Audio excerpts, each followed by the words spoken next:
Starfield is finally here. I've played around 15 hours of it, and I'm going to give you my thoughts and impressions on the game so far.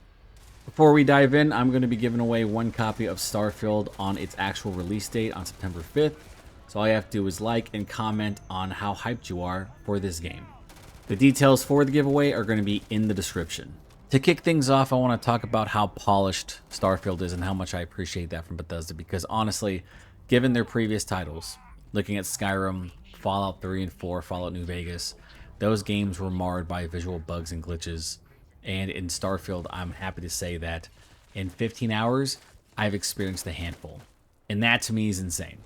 Because the biggest bug that I've seen was I was being debriefed by an NPC after a main story mission, and they ended up just floating into the ceiling, which was hilarious because it was a really serious conversation, and they just zipped away. I thought that was hilarious. But beyond that, I've had no issues. So kudos to Bethesda for creating such a polished experience. Next up, I want to talk about the things I've really loved about Starfield so far. And first is the fast travel system. And I think there are going to be individuals out there who are probably going to be iffy on it because it kind of takes away from exploration at times. But I'll be honest with you, this is the best fast travel system since Ghost of Tsushima.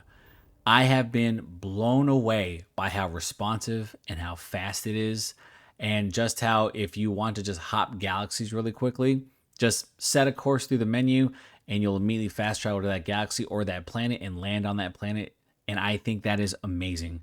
I love the fact that once you complete a mission and you're far away from your ship, all you have to do is open up your scanner, highlight your ship, press whatever it is to confirm, and then it immediately will fast travel you to your ship. And you can just zip right off to another mission. I think it's amazing.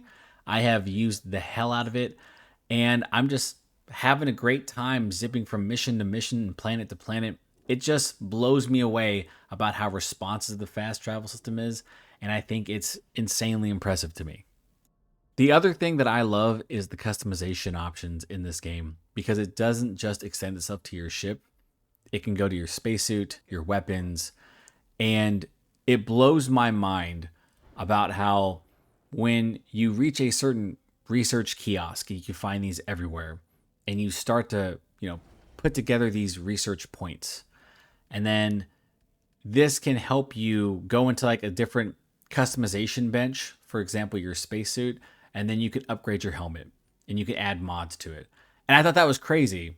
And the amount of customization when it comes to your ship is insane because you can pretty much take and do individual part builds, or you can streamline it. And for those of you who are not really big gearheads and you're not really that big into customization, all you have to do is just highlight a certain item that you have on your ship, whether that's your reactor, any one of your weapons, your cargo bay, and you can just customize from there. You're able to get like a number of options for your ship, so you can customize the way it moves, its speed, the weapon systems, its shielding, its grab jumps, all that type of stuff. I love it. I think I've spent way too much time trying to customize multiple ships in this game and also trying to mod out my weapons. But customization in this game is deep and it's a lot of fun. Moving on, let's talk about the things in Starfield that I found are pretty good or really solid. To start, let's talk about space combat. So it's not particularly in-depth, but they are very fast and can be really satisfying, especially when you're doing a ton of damage to them and just destroying ships really quickly. Basically, you're just chasing a ship or heading straight at them, depleting their shields with their lasers, and then hitting them with your ballistic weapons, and then that's it. There are no evasive maneuvers. You are basically just kind of chasing enemies. So it's not going to satisfy you if you were looking for like really in-depth combat, but that's it. Now, in terms of optimization, there is a little bit. On the bottom left of your screen when you're on your ship, there's your system output menu, and here's where you can allocate energy. That's it. So if you want to allocate less to your engine, so you go a little slower, but you have more in terms of your ballistic firepower or your lasers, you can do so. Same thing goes for your shields. I will say, though, that early on it can be kind of daunting because your ship isn't particularly strong early on, and you will find yourself in a lot of 1v3s, 1v4s. So you have to pay attention to your ship's health, because if you don't, you are going to die very quickly. I think space combat was essentially where I died the most in the game because I just wasn't paying attention. I was going all in. You have the option to repair your ship, but that can take time, and if you are taking continuous damage, it's more than likely a wrap. Just point that out there. You can also escape if you want, but you would have to get far enough from the enemy to engage your grav drives, and you want to take a lot of energy output into those grav drives because if you just input one, it takes 10 seconds, 2 is 6 seconds, 3 is like 3 seconds. So make sure you pay attention to that. But ship combat, for the most part, I thought was pretty solid and entertaining. Next, let's talk about the side quests. Now, these can range from just being okay, mundane open world things. You deliver this, you fetch this. But some of these can really go from being, hey, go and fetch this for me, bring this to this person, and then they just greatly expand into this crazy quest. And the one you're seeing right now is pretty much me going to defend this kind of space community. And it starts off as like there was this SOS being sent out. I went to go check it out. They're like, hey, can you help me get my satellite back up? I'm like, sure. That should be the end of it. And instead it turned into this long, like, save these different space families. Let's go attack this base. And I was like, holy shit, this is an hour-long side quest. And I was all here for it because I got a lot of good equipment and a lot of credits. If you're worried about money in Starfield, do not. You're going to get tons of money. Just loot everything. But the side quests, I felt, were far more engaging and far more impactful at times than the main narrative. Now, the other things I think are really good in Starfield are the settlement design. I think that a lot of these areas are just fantastic looking. In particular, Neon. Neon is awesome. Looks like a night market. It looks like it's something out of Cyberpunk. I'm a huge fan of Neon, and I recommend that when you get there, you do as many of the side quests as possible. They're really good. The dialogue in this game is still strong, very snappy. I'm just sad that your character is not voiced because I really wanted to hear the smart-ass quips, which I feel like are kind of missing in regards to personality in this game. Also, I'm a huge fan of hacking. It's really simple, but for some reason my brain just goes, I can unlock this door, fantastic, I love hacking. It's just satisfying. I don't know what it is, but I enjoy the hell out of it. I'm also a fan of the skill tree. Now, what makes it unique is that to upgrade a trait multiple times, you have to complete an objective for that trait. And once you complete that objective, you're able to upgrade that skill. I think that's pretty cool. I don't know how everyone else is going to feel about it, but I think it's pretty solid. With all the good out of the way, let's go on and talk about the things that are just okay. And the first thing is combat. The good news is this is the most responsive, snappy gunplay you will find in any Bethesda game. The bad news is that's really all there is to it. While you, the player, have become far more capable, you can mantle, take cover, shoot out of cover, do all of this stuff that modern FPSs have grown to. It's just that the enemies themselves are not interesting. They're really bullet spongy. Some can heal themselves, which I guess will add an additional challenge to them. But for the most part, I don't feel like there's enough enemies in regards to overall design and weapons that they utilize that are really threatening. Like sometimes they just shoot all over the place.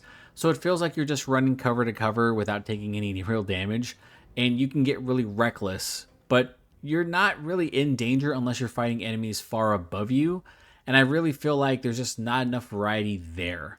Let's move on and talk about planet exploration. I'm not going to change the footage in the background because I feel like I don't want to spoil too much about the things that I've seen. But I will say that planet exploration is hit or miss. Sometimes you will go to a planet that has a bunch of wildlife and a really diverse biome, and sometimes they're very barren. And when you are traveling from point A to point B, there is not much to do or see.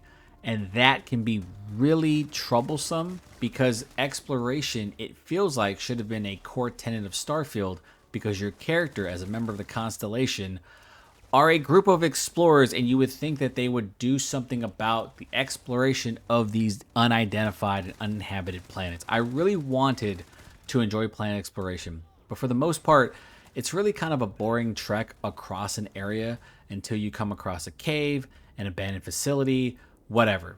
It's just one of those things where I found it to be really uninteresting and kind of a missed opportunity because I've gone onto so many different planets interested to see what I could find, but sometimes you won't find anything unless someone brings it up in a side quest or in the main story, which to me was a bit of a problem because I felt like with this game's ambition that you could have probably thrown a little bit more procedural content in to keep the player engaged when it came to exploration. To me, it's a bummer.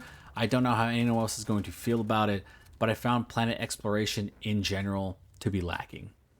Now, the last thing that I'm going to bring up, and this was something that I was kind of debating as to whether or not I should put this in the bad because for some reason, and it just might be me, I'm just not a fan of it, is the persuasive dialogue system in Starfield.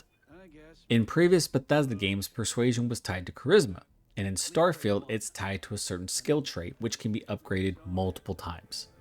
Persuasion is now a minigame, and your dialogue choices are represented by colors, green, yellow, and red, and those all represent probability of success, and I really feel like it's hit or miss.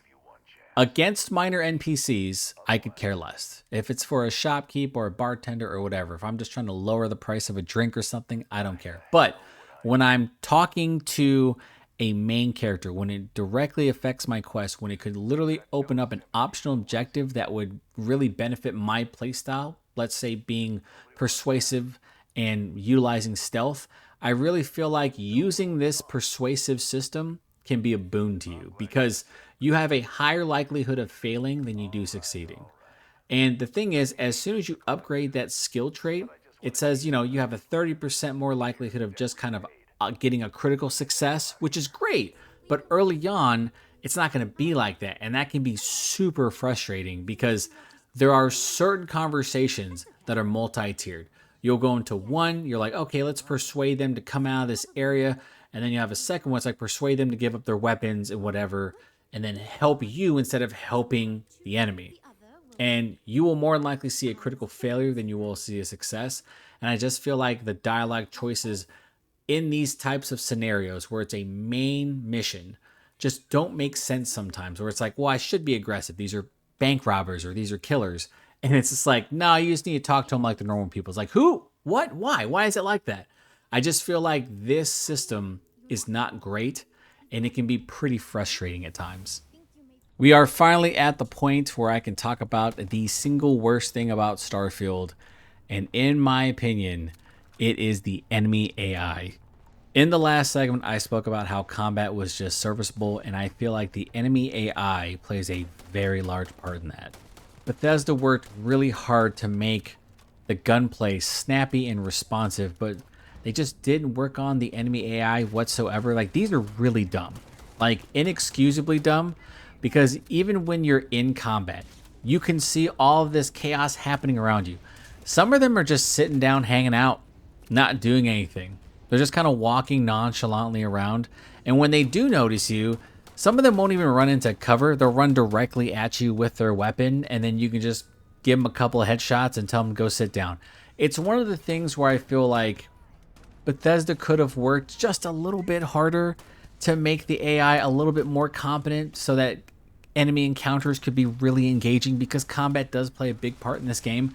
There are a number of side quests where you are straight up in skirmishes and you are just getting shot from all sides, but they aim like stormtroopers half the time. They're missing. They're throwing grenades. They're missing it. They're hitting like the objects in front of them, blowing themselves up. It's one of these things where I feel like the game could have been so much more enjoyable, especially if they had just focused on the AI. I don't believe you will fail any combat encounter unless you are incredibly reckless, not upgrading your armor, whatever. Because if you just get into cover just a little bit, they're going to miss most of the time. And it's really weird that you see enemies just kind of diving into cover, but the cover is like a fence that you can shoot through. I mean, you just see it all the time. There are multiple encounters where enemies would just group up. And because they see you and they're so focused on you and they're not looking to absolutely move anywhere, they'll just kind of stand there and get blown up by grenades or whatever explosive you had. It was just one of those things where I felt like the enemy AI just really feels outdated, and it made the combat feel outdated as well, because it's sad to see. when you're playing Starfield, you're really fast. You are. You're really capable. And you feel like you're just bullying and picking on these enemies, and you don't have to use anything special. You can just use a normal ballistic weapon, and you're more likely going to win the encounter. No matter how spongy they are, you can just flank them because they're too stupid to look left or right. It is one of the things that I found to be incredibly disappointing, because I thought that with all the upgrades that Bethesda has made to Starfield in comparison to its previous titles, that the enemy AI was just that small piece that they could have just tweaked a bit to make them more competent, more threatening, to make firefights more engaging, more exciting, and unfortunately, they just aren't. It's just unfortunate that this is the piece of the puzzle that Bethesda just ultimately couldn't nail. So before we end the video, I just want to talk about Starfield's pace. And if you've noticed, I haven't talked about anything in regards to main mission structure, any of the main characters, anything that would be considered a spoiler, because I really want you to pick this game up for yourself and experience it for yourself. Like, if you're a Bethesda fan, you're probably going to love this game.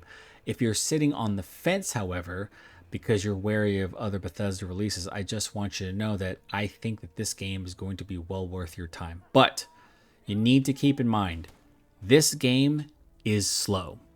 And that's primarily because of the mission structure. You are able to tackle objectives at your own pace. So the plot itself will only go as you go. That's basically all you really need to know. For myself, I didn't really become invested into this game until I stopped recording, and that was around the 12-hour mark, because an hour later I was able to engage in a mission that really opened my eyes, because it finally felt that Starfield was looking to separate itself from other sci-fi contemporaries. Up until that point, I really felt like Starfield was more comparable to the first Mass Effect. Like, it was a solid foundation, grounded sci-fi, wasn't too fantastical. And then I got to that mission and I was like, yes, this is what I'm talking about. This is what I'm waiting for. And I think a lot of people may feel that way, but I also feel like some people are going to be hooked around 3 to 4 hours in, because when you hit around that 4th hour, you're going to reach a couple missions where you're going to be like, okay, nice. There's a little mystery going on. Let's kind of hit this off. But yeah, 3 to 4 hours in for some people. I know there's a lot of you who've played Bethesda titles who are going to be hooked immediately. But for those who aren't, and those who are just looking into getting into a Bethesda game, it is slow to start. There's a lot of information overload, and that's completely fine. Just know that fast travel is going to be your best friend throughout the remainder of the game.